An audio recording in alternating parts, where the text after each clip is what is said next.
I'd say of the two brackets, I want to say I favor the two players in this game Mhm. compared to Farming vs Lunacy, but Mhm. it is definitely all up in the air, and it is all PvP. Like Yeah. after this, we'll probably have another PvP. So I'm glad instead of Trap vs Percival or Bjorn Armani, we get PvP and Yeah. PvP. But here we go, spawning in the bottom left position, the Korean Protoss player playing for Team GP. He is my friend, and I support my friend. It is Prince. And spawning in the top right-hand corner of Glittering Ashes LE, we have our Taiwanese Protoss player representing Good Game Gaming. GGG. It is nice. GGG. GGG. GP. Oh no. But here we go, like already we've got two very different stylistic kind of openers here, Oh and my God. can you explain like who is going to be macroing based off these openers and who has the potential to be more aggressive? Yeah, what a Chad, by the way. Like, Nice comes into one of the biggest maps in the map pool. There is no ramp, but he goes for the low ground wall. Meanwhile, as you were saying, what is shocking is that Prince doesn't have a wall at all. Period. Yeah, we kind of see it looks like he's gearing up to maybe go for that kind of a depth wall off. I guess, you know, the wall off with the next Messi versus Terran players, and it looks like Prince is being a bit cheeky. He's going to drop his Nexus too and stop Nice from getting the block off. Meanwhile, he's blocking Nice's own Nexus. I am shocked by what Prince has done this game. Like, typically when you go for a fast Nexus like this, like you kind of show that off by going for that low ground wall. But Prince was so cheeky here, and somehow, some way, he's one with the faster base. I love it. Yeah, and we see both players are still going from quite similar openers. Actually, we see only one. We've seen extra gateway for Nice. Despite taking the forward base, the forward wall, it looks like he's going to be potentially going for a little bit more aggression. But we see with the gateway in Princess Main, how is he going to be holding this pressure? Because he hasn't really got a wall at the top of his ramp that he can kind of stop Adepts from getting in. Yeah, so how's he? That's the thing, right? Like, because Nice did go for a probe scout, of course he did his PvP. Upon seeing this like building placement from Prince, it's possible that he changed his mind. It's possible that he was thinking, oh, maybe originally I will like expand and take a faster Nexus. But now that I see how vulnerable you are, Nice, he goes for 2 Adepts, and this just makes sense, right? Yeah, and actually we see that looks to be a bit of a cheeky pylon to the north of Nice, maybe trying to throw off his opponent, you know, show, hey, there's not a pylon in my base, you know, watch out. And we do have a couple of units on the map here by Prince just looking around, maybe noticing that the pylon is missing, but looks like these 2 Adepts going to take out this probe, and they're going to work across the map. Like, let's see how they do. Yeah, I have to wonder if that was worth it. Worth showing your hand and showing the Adepts to that scouting probe. It's possible that, you know, maybe just removing that map vision feels worth it there for Prince. For Nice, I should say, as he's across the map, and Prince is ready to just fully wall up here at the natural if the Adepts ever show up. Yeah, and we see now getting that low ground wall. Is he going to be able to fall off here with the shield battery? Yes, he does, but it looks like, yeah, very well done there by Prince. And despite being, you know, I guess the player who's a bit more newer on the scene compared to Nice, he's being very kind of capable here, taking the initiative. And as we see, we have a Twilight Council coming up for Nice, but we have a Robo for Prince. Ooh, that we do. The first Immortal is already on the way here, so he's going to be working on that massive Robo advantage. Still no Twilight Council in sight, but I imagine he's going to get it at some point here. And yeah, it's cool to see both of our players not really mirroring each other, both going for different kind of styles in PvP. Indeed, and I have to say, if the kind of dynamic between Twilight versus Robo that I've discovered here is the Robo play will be more defensive usually, because as the game goes on they scale better compared to pure Blink Stalker, but there's that potential for a push as well. And actually this fake out Oracle here by Nice, and Prince has not fallen for him, man. It's not his first rodeo. But yeah, we have Dark Shrine actually follow up here with the Robo. I'm not sure if this will get too much done. Yeah, this is a bold move here. A couple of things have happened, right? One is that we have a War Prism coming out. Unfortunately, oh god, that hallucination was 1 second too late. It ran out before he scouted that the War Prism was coming out, and now Prince is just zooming across the map, and honestly, there's not a lot to defend here for Nice. There's a handful of gateway units, and when I say that, I mean a handful of sentries, but this does get scouted. Yeah, it does, and I'd expect Nice to maybe cancel this third base, or at the very least use it to buy time, but Prince is going for the kill. It looks like here in Sentries, they're good with their energy, but this is such an awkward position. Force fields aren't that useful, and he's just going to dive on top of these Sentries. Yeah, it's like, mate, you force field me out, mate. You're stuck in here with me, mate, and he just moves on forward, and GG.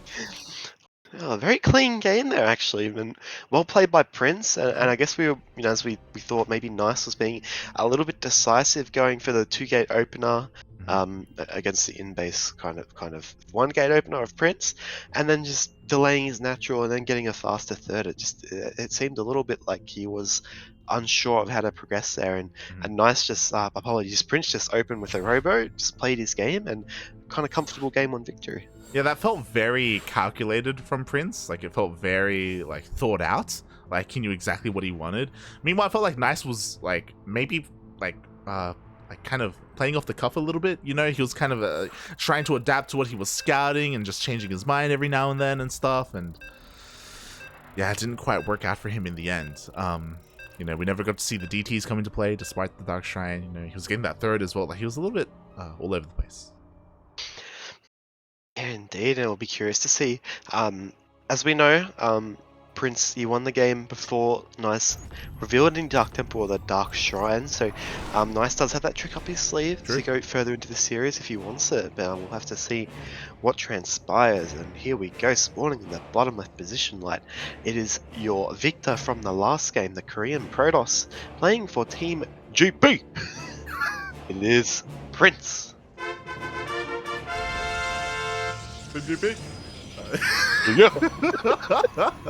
And spawning in the top right hand corner of 2000 Atmospheres LE, we have the Taiwanese Protoss player representing Good Game Gaming. GGG. It is Nice. Nice one, mate, nice one. Oh boy, but yes, here we are, gate number 2, 2000 Atmospheres, and like, I don't know about you, but I feel like there's a lot of pressure on this man. But yeah, here we go, and 1 gate opener. Will we see a 2nd gate most likely? Where do we kind of see the deviation in this matchup, Jimmy Light? I mean, typically, of course, it's your favorite part of the matchup, especially because this time we do have standard openers.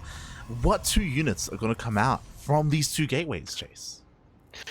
Oh, indeed, the best part of PvP. I'm going to let you, Light, I'm going to let you kind of have a punt at this. I got it right last time we had a PvP. All right, well, Nice. He went for 2 Adepts in game 1. He's not going to do the same. I feel like he's going to play safer because he's up against the walls, so he's going to go for a Sentry and a Stalker. Prince, he can go wild. He can go crazy. Double Stalker, let's go. Oh, there we go. 3 Stalkers and the Sentry. The Light has spoken as we see the Cybercore finish. This is the best part of PvP. I love it. We will see. Oh my god. Actually, I changed 4 Zealots. Let's go. I agree with you, actually. Oh, we have 2 Adepts of Peace now. What does this kind of transpire? Because we see both players, they've kind of already got the high ground walls up, so these Adepts are gonna maybe find it a bit hard to make their way into the bases. Yeah, they may, or they may not. I love the aggression from both of our players, from Nice as well. As if at first you don't succeed, just try again, you know, just send them, mate. As the Adepts are on the way behind this, Nice is also going for a Stargate follow-up, I imagine for an Oracle, so we see hyper aggression coming out from Nice. Prince, we still don't really see what his follow-up is going to be yet, whether he wants to take an expansion or throw down another tech structure. Yeah, and as we see with 2 Adepts at peace, both players are going to add 2 Adepts again. We see a bit of a deviation here. We've got a Nexus coming down for a Prince. However, we have a tech of choice for Nice, and it looks like Stargate could be is the flavor of the game. And I kind of feel like that with the Adept openers here, Really cute little block there by Nice with the Adept Shade, because Adept Shades can't go through others.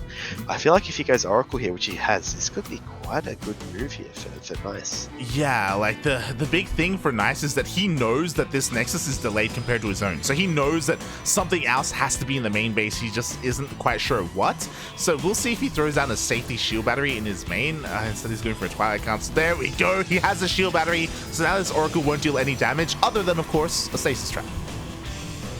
Yeah, indeed, and it kind of forces Nice, if he wants to get damaged with this investment, he has to kind of get that second Oracle for that one-shot potential, and you know, it looks like he is indeed going for it, which is good because he's kind of getting it before he knows what's up, but actually he scouts his Adept run by. Is he going to notice it? However, this is reminiscent of our Chance versus Startup game from the Sparkling Tuner a couple of weeks back. Oh yeah, very reminiscent indeed. Meanwhile, the Oracle rocks up, unfortunately activates his Prismatic Alignment, and the shield battery goes to town, keeping everything alive. At the same time, the Adepts are across the map, looking to shade in, and how fast is Nice's response? Ooh.